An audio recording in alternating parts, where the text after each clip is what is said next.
So welcome to New York Buddha Dharma, and we'd like to start with a bow.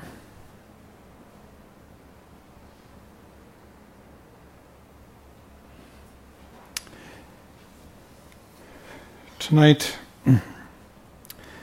we are doing chapter 43 from the Profound Treasury of the Ocean of Dharma by Chögyam Trungpa.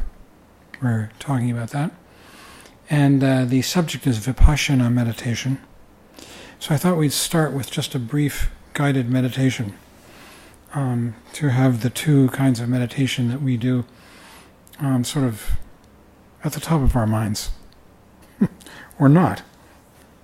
Maybe not in our minds. So if you could take a good posture, it's very important to have a straight back. And with your eyes closed, become aware of the breath as it comes up through your chest. You can feel it as it exits your nostrils.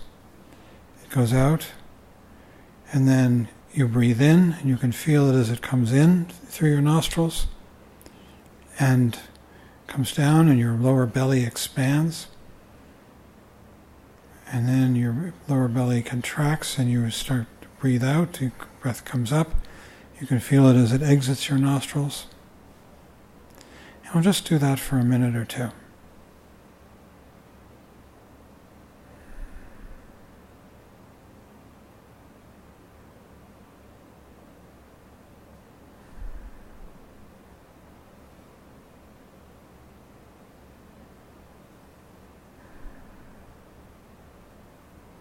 Thoughts arise, that's fine. You just let them go. And you stay aware of the breath as it comes in and then goes out.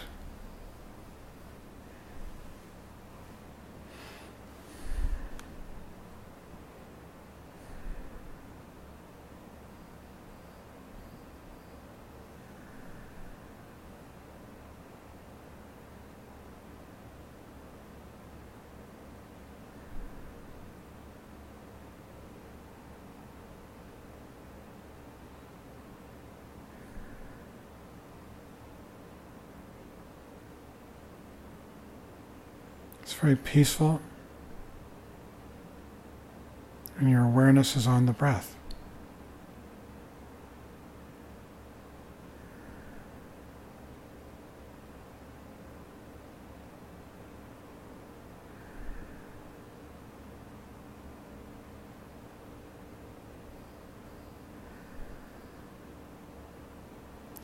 And now open your eyes. And you can aim them down at the ground at about a 45-degree angle, more or less. And just be aware of the space that we're in.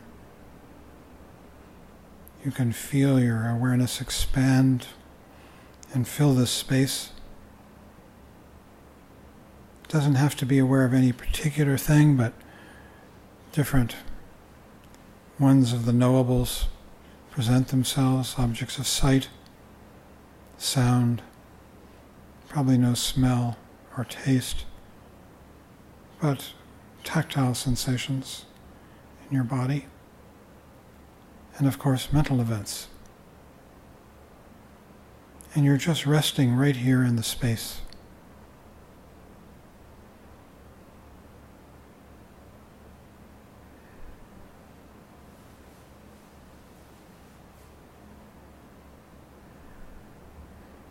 Very restful. And if you wish, you can be aware of your breath as it arises through your chest, exits your nostrils, and goes out into the space, like a line drawn on a piece of paper. You're right here, you never depart from the space, and the breath goes out into it, dissolves, and at the end you just let go.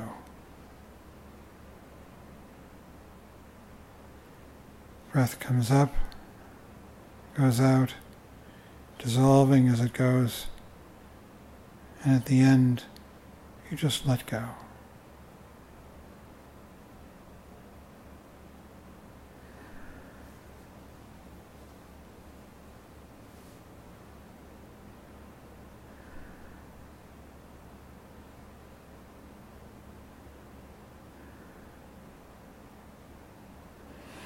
Okay. So the first practice that we did was shamatha. And then we just rested in the space, and that was vipassana. And then we combined the two, and we worked with the breath going out into the space like a line drawn on paper, going out and dissolving. And that's a hybrid, that's shamatha-vipashyana, combined, a combination, which is what comes from the Chögyam tradition, Great Perfection tradition, that hybrid practice. And also Trungpa Rinpoche felt that it was very appropriate for Americans. But it's good to know them all and to have a sort of a toolkit. And you can choose which practice is appropriate for you at any given time. I often do shamatha when I'm in bed at night. If I can't sleep, if my thoughts are racing, I'll use shamatha to calm my mind. Vipassana, though, that pure vipassana, that's something we can do as you walk down the street, as you talk with your friend. You can just come back to awareness in this open space. So we call it, and he called it in the chapter, post-meditation, meaning it's after you get up off your cushion. But actually, it's the most profound practice. It's easy. It's not just post-meditation, which makes it sound like an afterthought. It's actually even more powerful as a practice than what you might do on the cushion, although both are essential.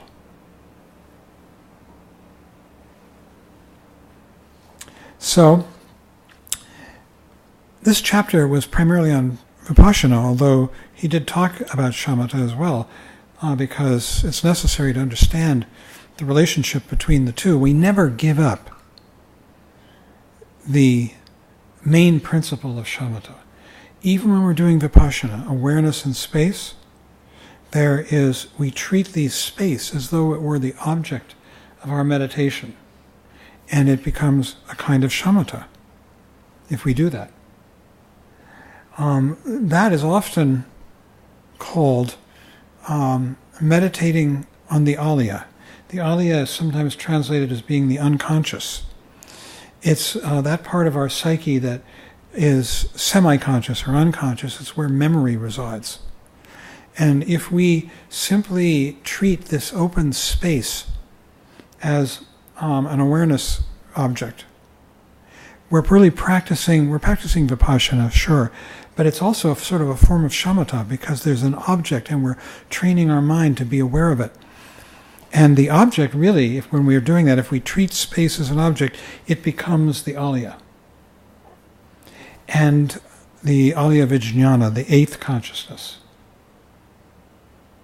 which is an excellent meditation because it leads us further and further into what we might call reality. A real awake state of mind. And beyond that meditation on the alaya is meditation on emptiness itself, which is reality. Another word for reality, shunyata. So, he talks about vipassana. There are two different approaches to vipassana. One is a more intellectual approach, and we don't do that in this tradition. We're Kagyu, Kagyu Tibetan Buddhists. And we take the other approach to vipassana, which is meditation on the environment, on the space. Trungpa Rinpoche called it panoramic awareness. And he didn't literally mean like you're seeing 360 degrees behind your back, but there's this sense of wide, open space of awareness. We just come back to our life, really. And that's the more meditative approach to vipassana. In the Theravada tradition, they often do the more intellectual approach, which has to do with analysis. analysis of one's mind. And also in some of the other Tibetan schools, they do as well. Shamatha, he says, is the ground. The problem with shamatha is that there's too much emphasis on peace. Now that's a terrific thing, though, especially if we're very, very neurotic, which we can be from time to time, each one of us, and we get very anxious and unhappy, and we're thinking about thoughts, and these thoughts are full of wishing things were otherwise. And that's really the essence of suffering, is to wish things were otherwise. Dissatisfaction. Desire. Desire always has to do with wanting something different than what one has. Aggression, too, has to do with wanting something different than what one has. We want to change things. And all these are very unhappy. So when we practice shamatha and we focus on an object, one-pointedly, we let those thoughts, those desirous, aggressive, unhappy thoughts, go. And we achieve peace. And in fact, shamatha literally means abiding in peace, or the cultivation of peace, shine in Tibetan. And it means the same thing. And it's really, you might say Trungpa Rinpoche felt that peace is an important byproduct. The main focus of the practice is one-pointed focus on an object, and the breath, or anything else. Anything else. It could be very abstract, what you're focusing on. Could be just this environment. Eventually, you go into these trance states. We don't do them at all, but one could, which are called the realm of pure form and the formless realms. And there you meditate on complete abstractions. Like you meditate on nothing. Or you meditate on not this and not that. Or you meditate on space. Or you meditate on consciousness. But as long as you're meditating on something that you can identify, it's shamatha. Vipassana has the sense of coming out into awareness of the environment and letting go. That's why we go out with the breath when we do the hybrid. We go out with the breath, and as the breath dissolves in space, we let go. We let go of what? We let go of the watcher, of the one who's trying to do it right, of the one who's saying, yes, I'm doing it, no, I'm not, this is good, I ought to be doing better. We let go of that voice, and we just be. We become one with the space, one with our awareness. So the technique for Vipassana, when you're doing the hybrid, shamatha-vipashyana, is you go out with the breath is dissolving, literally is, into the space, and at the end of the out-breath, you just let go. Or sometimes Rinpoche used to say, gap. There's a gap, a letting go of your self-control or of your any kind of watching. The idea of throughout meditation is to become one with the practice, that you become the object of meditation, be it the breath or space. And when you become it, what that really means is that you've given up the watcher. When there's a watcher, there are two. There's the one who's doing the meditation, and then there's the one who's commenting. That was a good one. You just were thinking a lot. And that was a bad one. And so there's two going on, the one who's actually doing it and the one who's commenting. When you become one with the practice, you're giving up the watcher, the commenter. Yep.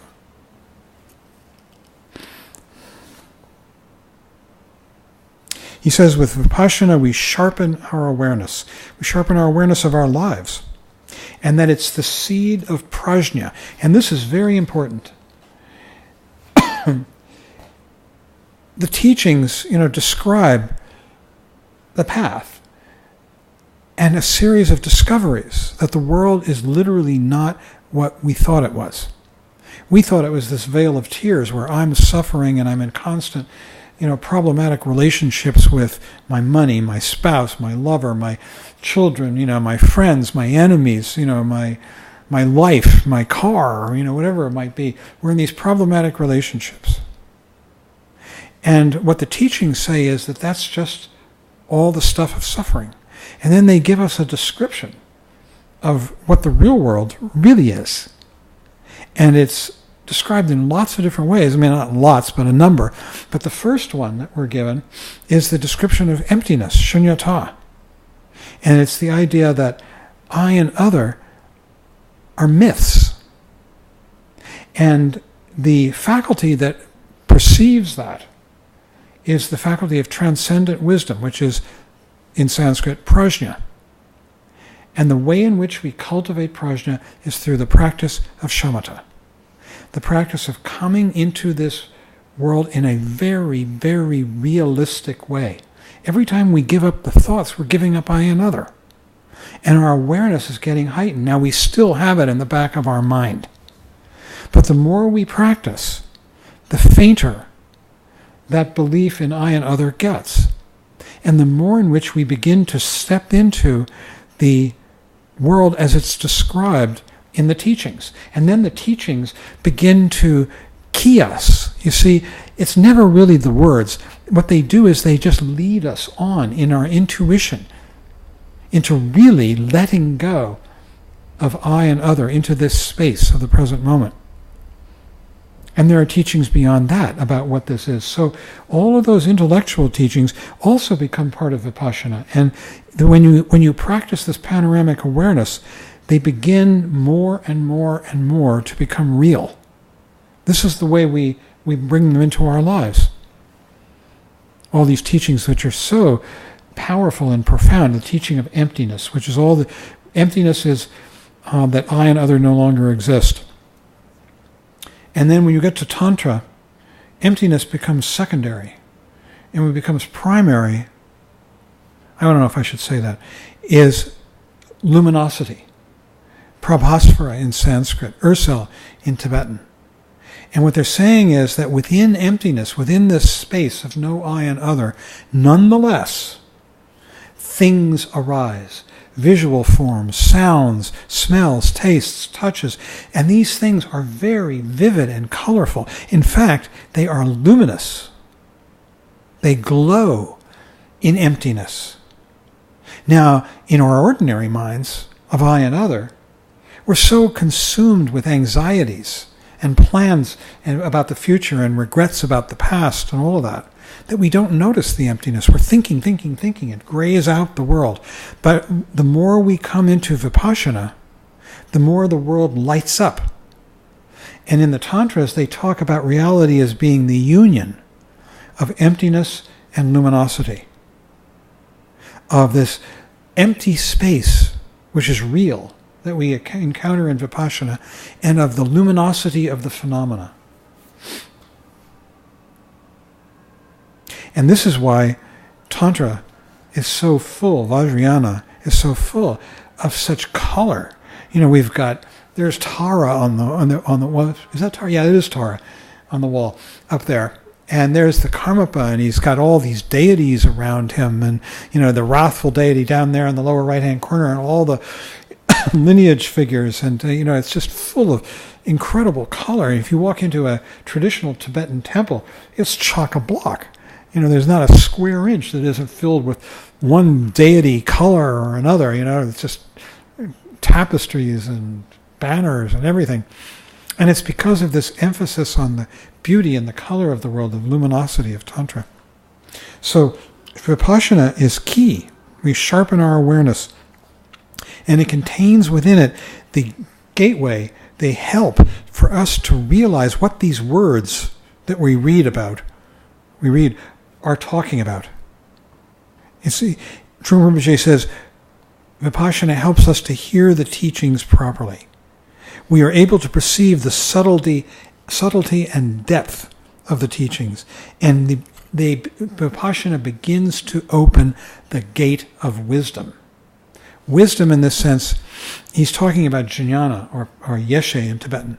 And what it means is that at some point, when we give up I and other altogether, wisdom, knowledge, is no longer a thing that we possess.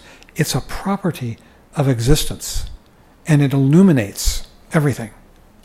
And Vipassana is the gateway into that. It brings clear thinking. It slows you down. Shamatha brings clear thinking and slows you down. Slows down your neurotic thoughts. And produces the absence of aggression, which is based on speed and confusion, he said.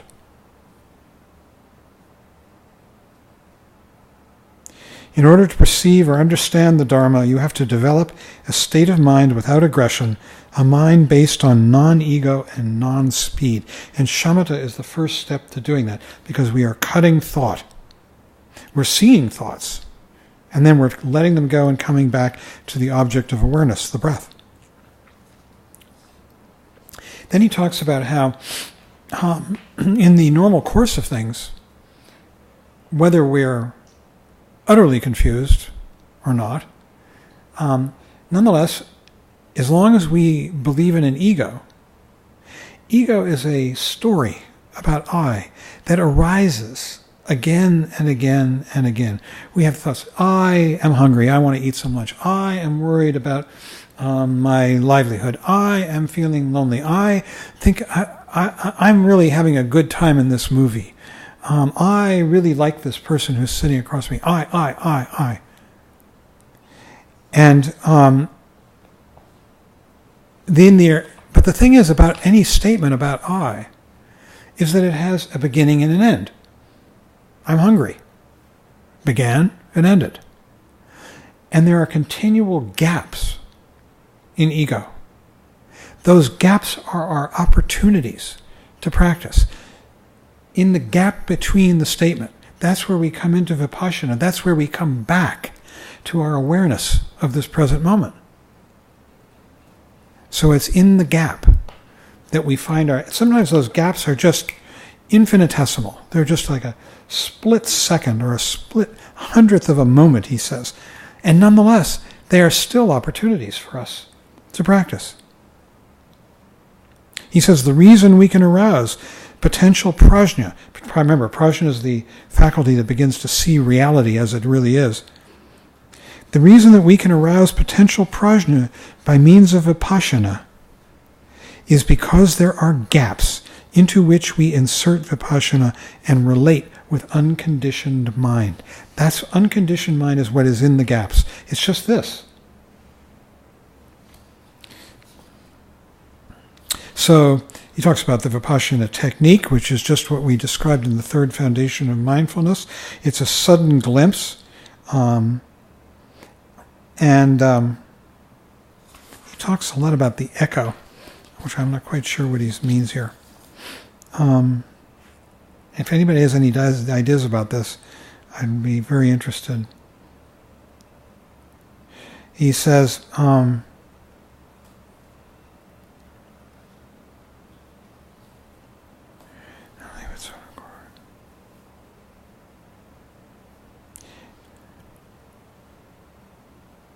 yeah, and then he talks a bit about this shamatha-vipashyana technique and how we're working with the breathing.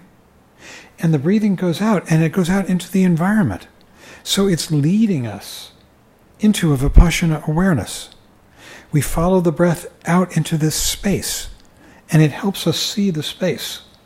It's like and it also, because it's still a kind of shamatha, it helps us come back from thoughts, from daydreams, and wake up. So it does a double function, is that it wakes us up from our dreams, our thoughts, and then it leads us out into the space. And at the end of it, it dissolves, and we're just here in the space.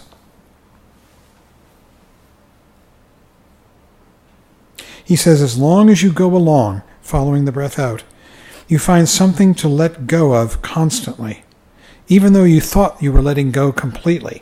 And this is a thing. We think, when we tell ourselves, I had this moment of awareness. And then there's this big I that had the moment of awareness. And then we realize that we had that I had the moment of awareness. We let go of the I, and maybe we actually experience awareness. This whole thing is very transformative.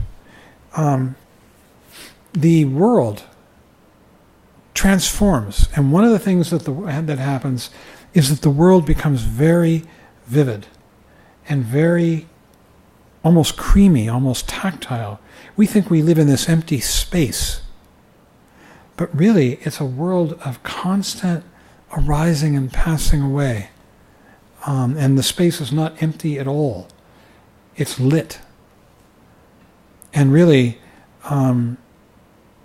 the picture that is being drawn, especially in the Vajrayana, is of a luminous, glowing space that we might step into.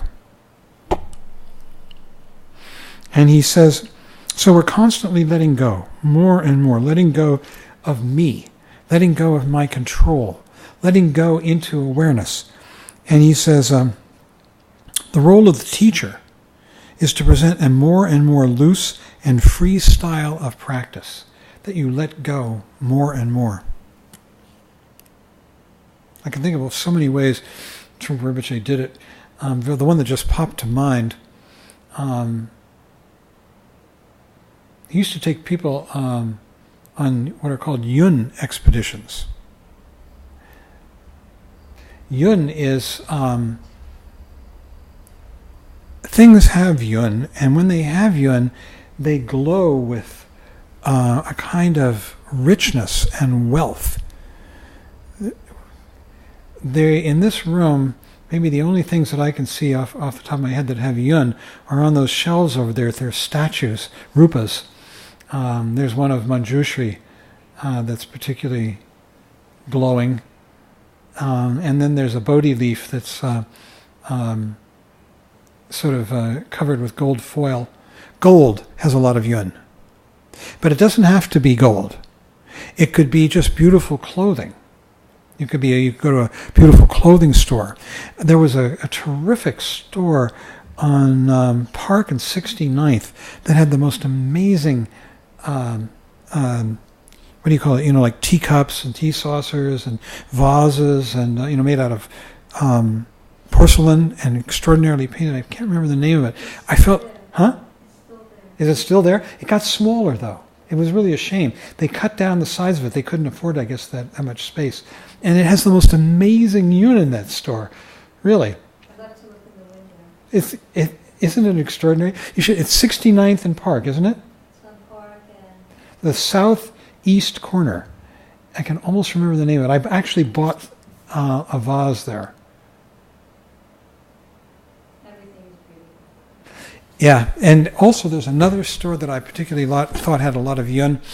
It's up on Madison, where the Ralph Lauren store is. There's a fair amount of yun in the Ralph Lauren store. But it's across the street and south. And it used to have these topiaries outside. I don't know if it still does. They were round balls. And when you walked in, this place had an extraordinary collection of purses, most of which were outrageously priced. And then it was an old bank. And if you walked downstairs, there was a vault with a big round vault door, that was like 6 or 7 feet high. And you walk through that into what used to be the vault, which has no windows, of course. And there they had jewelry lit. That place had a lot of yun. Rinpoche used to take us, Rinpoche, on yun expeditions. So we might go into a men's clothing store in Boulder and see if we could find ties that had yun. And that means that they glow, they light up, they attract your attention, they have power. Well, that's a way in which the teacher is presenting a more and more loose and free style of practice. I find this, that if I go to a museum like the Met, and I walk around in my normal frame of mind, which is, I think this painting's better than that painting. I like this Caravaggio better than that Caravaggio, and I like this Rubens better than that Rubens. I'm constantly comparing and thinking. I'm good for about an hour and a half, and I'm exhausted. If I go in and I treat it like a yun expedition, that I'm looking for that quality of yun coming out at me, I last hours. It's like I don't get tired. It's the critical thinking, comparing mind that gets so tired. So we should do that sometime. We should go on a yun expedition, don't you think? We could go to the Met. I'll tell you a place that's got so much yun it almost doesn't have yun. And that is in the Met, the Egyptian room. And the one problem with yun is that if you get too much of it in the same place, you can't see it. It's like it all just clots up, And that's the Egyptian room. It's got so much gold in that room. It's really incredible. But we could look at lots of other stuff that has yun. It'd be fun to do that and talk to people about it. And it's very, very tantric. This is the idea of opening your mind and seeing the luminosity and the beauty of the world. And when you do that, you're shutting your mind off. Your thinking mind. That's why, I'm pretty sure that's why, when I'm doing that at the Met, I can last so much longer than when I'm just walking around just doing my habitual thing of thinking, oh, I like this painting, I don't like that painting so much, Okay, let's see what else there is to say about this, if anything. You were talking about echo and then I know I did. The echo is this, that whenever you come back to awareness, there is a voice that, or not even a voice, there is a knowingness that says, I'm back. It doesn't actually say I'm back, but you know you're back. It's like you were thinking, and then you realize all you have to do is see that you're thinking. And as soon as you realize you're thinking, you're back, and you're aware, and you know you're aware. You're back here. That knowingness, I'm pretty sure, is what he's talking about as the echo. It's both a virtue and a problem. It's a problem because it's a very faint kind of self-consciousness. He calls it in some instances the abstract watcher. It helps you because it helps you realize, see the difference between being lost in daydreams and being aware that you come back. You think, you're dreaming. You say, oh, I was dreaming about my mother in Chicago. And now you're back. You're back here in the room. And you know you're back. That knowingness is a very faint, as he calls it, the abstract watcher. I'm pretty sure that's what he's talking about when he talks about the echo. It's the echo of awareness that comes back. And eventually that dissolves too. But it's a useful tool as long as we're still at that stage of the path, because we're making that distinction between awareness and not being aware. And it's delightful. When we come back and into awareness, there's this sense of relief. I was thinking. I'm back. Sense of freedom and relief. That's the echo. That sense of freedom and relief. It's the contrast. It's still a sense of something happening. He says here, and this is pretty much the same thing.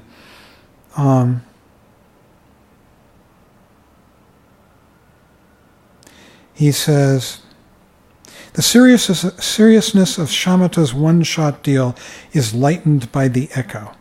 The echo is that little thing of saying, I'm awake. And then he says, the little light shadow that goes along with your mindfulness. See, your mindfulness, but there's this teeny weeny shadow that's saying, I'm mindful. I'm not thinking. It's not even saying it. It's just knowing it. It's abstract. And he says, the little light shadow that goes along with your mindfulness is known as awareness practice. That's why we can call it a practice, because we know that we're coming back out of thought into awareness. So this practice of sitting and resting our mind in space, when you've got now a toolkit of practices, basically 3. The toolkit is shamatha, pure shamatha. You just watch your breath going in and out. You can even count the breaths. The second one is pure vipassana. You just rest here in space. And the third one is the hybrid, shamatha-vipashyana, where you're aware of the breath going out, dissolving into space, and then there's a gap. There's just letting go into the space. In all of them, the idea is that you become one with the meditation. You let the watcher go. Now, when you begin to be successful and you let go of thoughts and come back to awareness, there'll be a little faint little click of delight almost, or of relief. And that's a very subtle watcher. That's what I'm pretty sure he's calling the echo. Although, I wish he were here that we could ask him. It'd be fun to do, wouldn't it? Then we'd get a really good answer. So we could have a discussion. And there's a mic right above you, Lane.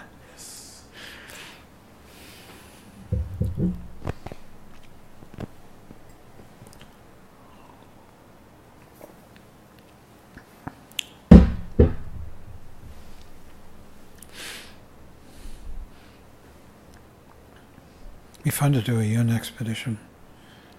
Yeah. We used to do them in Shambhala training. Remember in what was the name of that level, the last one? We used to call it aimless wandering. Golden Key.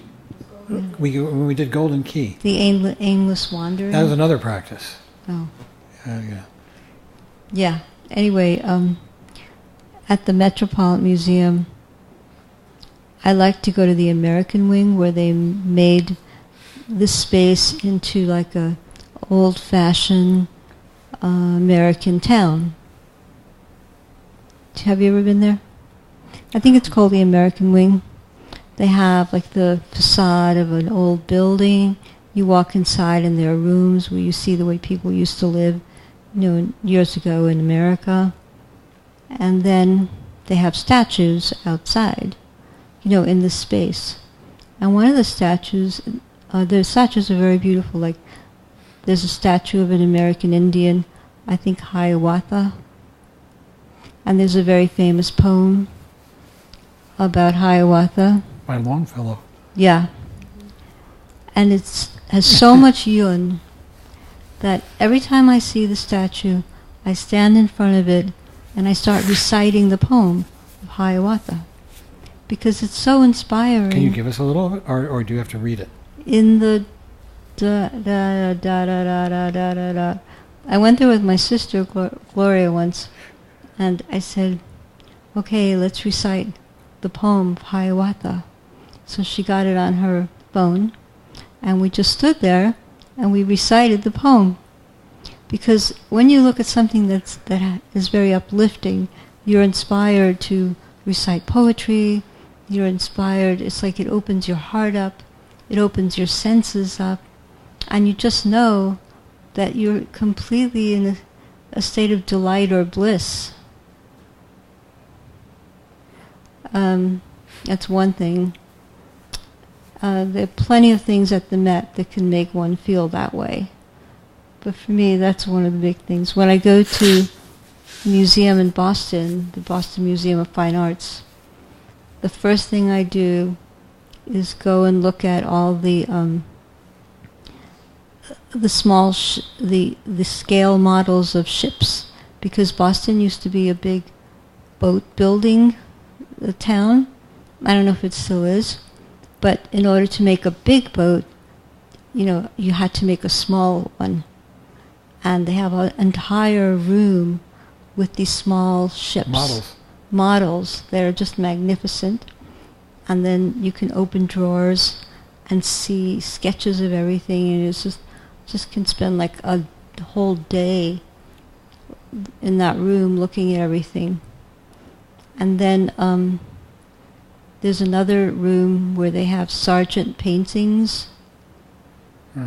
Where he does the most amazing, beautiful portraits of, very elegant people in an elegant time.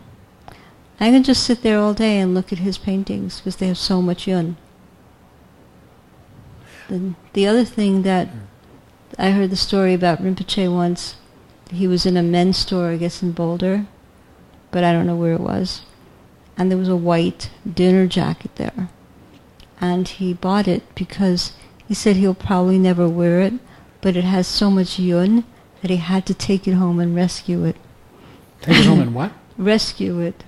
Like take it home. Rescue it. Because it was so beautiful that he just wanted to have it, to be in a safe place. So anyway, and the thing is with yun, you don't need to own it or possess it. You can just enjoy it and just let it be what it is. Indeed. That's the thing. You don't have to own it. No. Or take it home with you. No, you don't. Just relax in the space and appreciate the phenomenal world.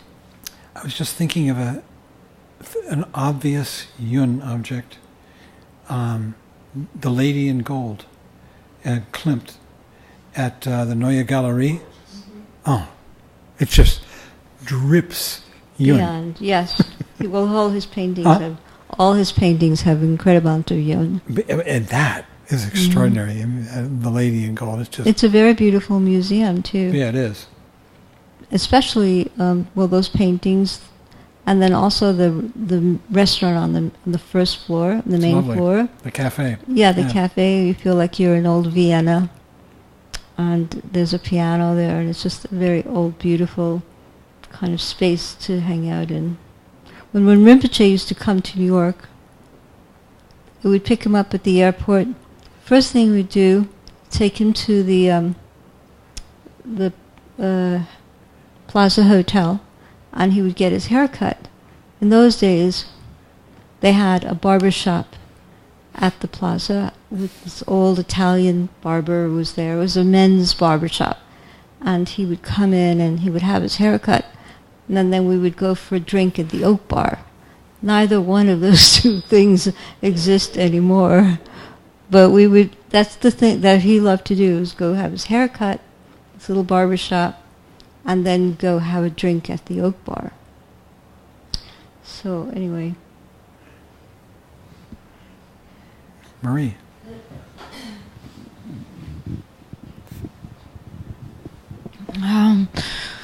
So when you were talking about Tantra practices, saying that emptiness is not the end, and then the luminosities and the things appear, and that's what we have to see, or that's the final.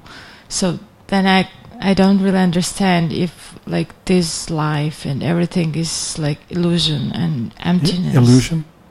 Yeah, it's like the present moment is the only thing which we have, and the rest is just our mind and things that are not real. So in that case, how is it possible that in this emptiness we still have to see other things? It's the emptiness is not a negative. It's not an absence of things. The emptiness, in a way, you see, it's just that we're constantly concretizing and reifying, and we're constantly seeing things through a veil of past and future, good and bad, all kinds of judgments. And so that veil makes things, it does two things. One is it has to do, the veil is really, and they call it the twofold veil. It's the veil, the cliche, there are two veils. One is the belief in a self, and one is the belief in other.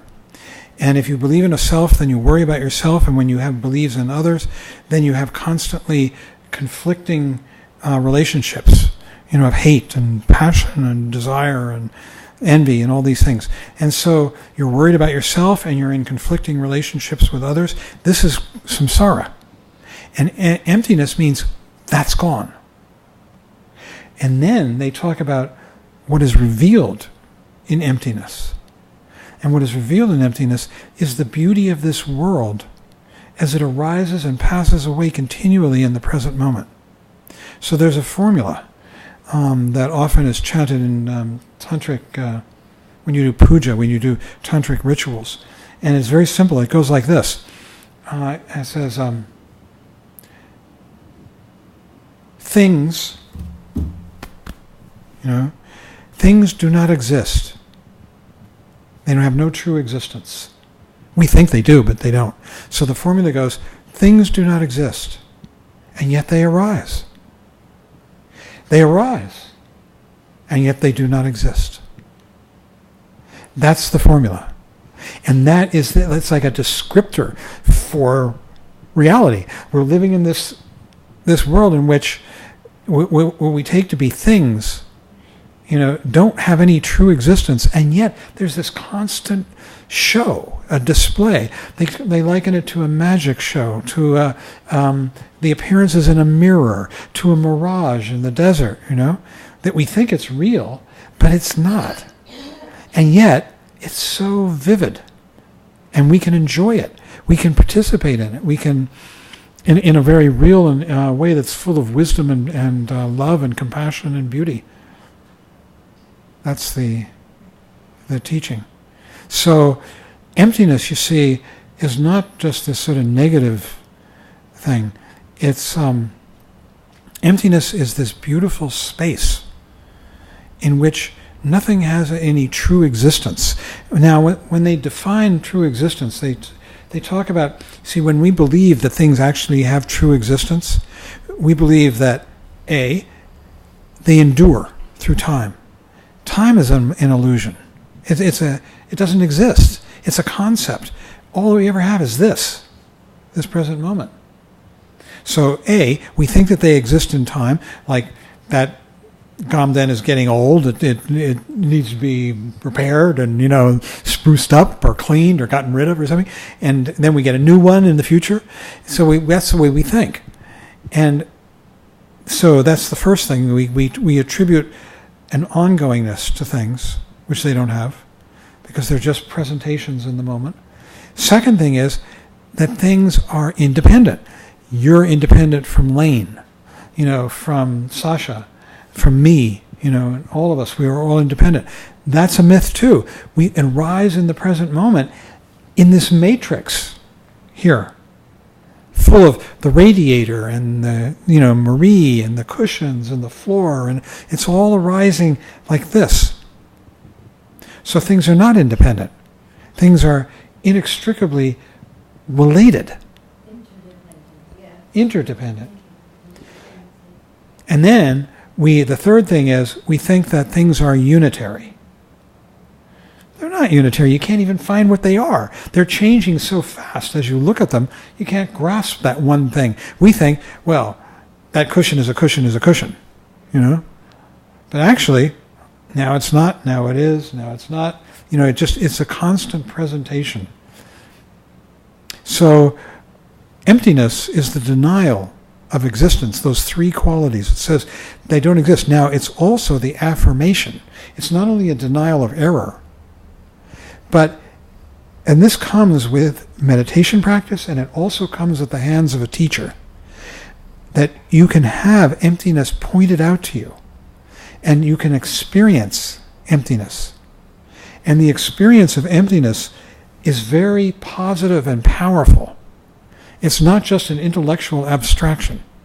And it comes through the practice of meditation. It also comes if you have a relationship with a teacher who's capable of giving what's called pointing out. In the Zen tradition, they call it satori.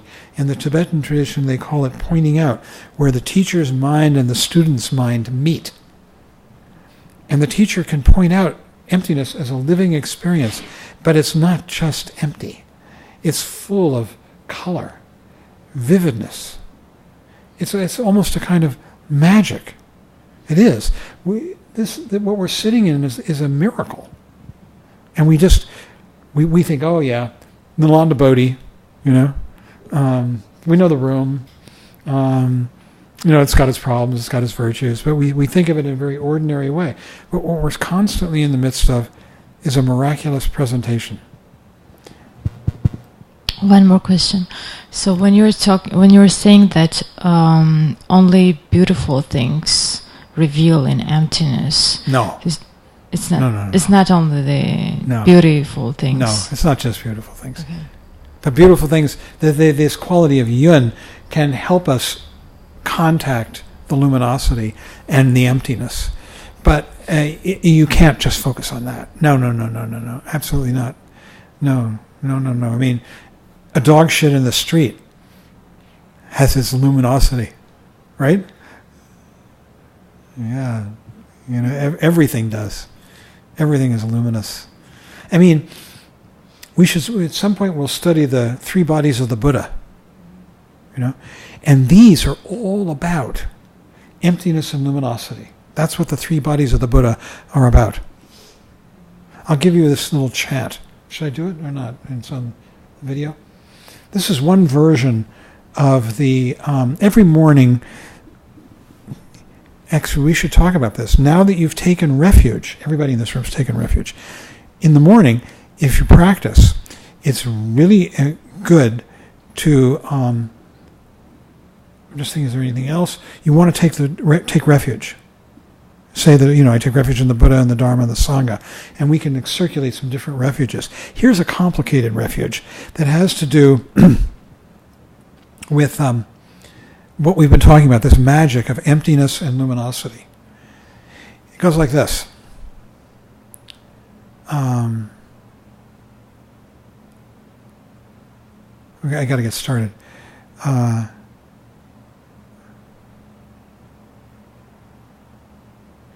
I don't know if I can get started.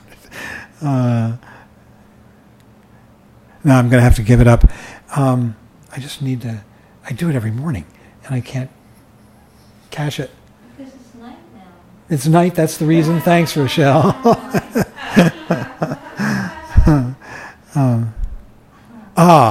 The inner luminous depth of original purity is Dharmakaya. The inner luminous depth of original purity. Original purity is a code name for emptiness, because it's so pure when it's empty. Okay, so the inner luminous depth of original purity is Dharmakaya. The spontaneously arising, I can't think of it, is Sambhogakaya. And indivisible compassion is Nirmanakaya. In the spontaneous wisdom of the Trikaya, I take refuge with body, speech, and mind. The inner luminous depth of original purity is Dharmakaya. The spontaneously arising dynamic strength of awareness. How about that one? Is Sambhogakaya. That's called. This is one of the things that bollockses me. It's the word for that, the spontaneous dynamic strength of awareness. The word is tsal, R-T-S-A-L in Tibetan. I'd like to hear a lecture on tsal, but it has to do with the Sambhogakaya. The Sambhogakaya is the luminosity that's constantly arising and passing away, changing instant by instant within this empty space of original purity. So we've got those first 2 bodies of the Buddha. There's the emptiness of the Dharmakaya. There's this beauty of the Sambhogakaya, which is full of color. And then finally, there's what's called indivisible compassion. What's indivisible about it? That the emptiness and the color are in complete union, and that it produces enormous love. That's the compassion. That's the Guru. And that's the Guru too, the Nirmanakaya. Nirmanakaya is the physical presence of the teacher. It's beautiful. So maybe we should end on this note. I don't know, got pretty far out here. So shall we say do the dedication of merit? So for all of you who have taken refuge, the standard line is that you start the day by taking refuge, and you end the day with dedicating the merit. And you can do other chants as well, but those are sort of, if you want to have a practice that is proper, that's the way you do it. And plus meditation. And then meditation in the middle. That's like a sandwich, right? Yeah. Meditation is the meat. By this merit, may all attain omniscience. May it defeat the enemy, wrongdoing, from the stormy waves of birth, old age, sickness, and death. From the ocean of samsara, may I free all beings. By the confidence of the golden sun of the great East, may the lotus garden of the Rigdon's wisdom bloom. May the dark ignorance of sentient beings be dispelled. May all beings enjoy profound, brilliant glory.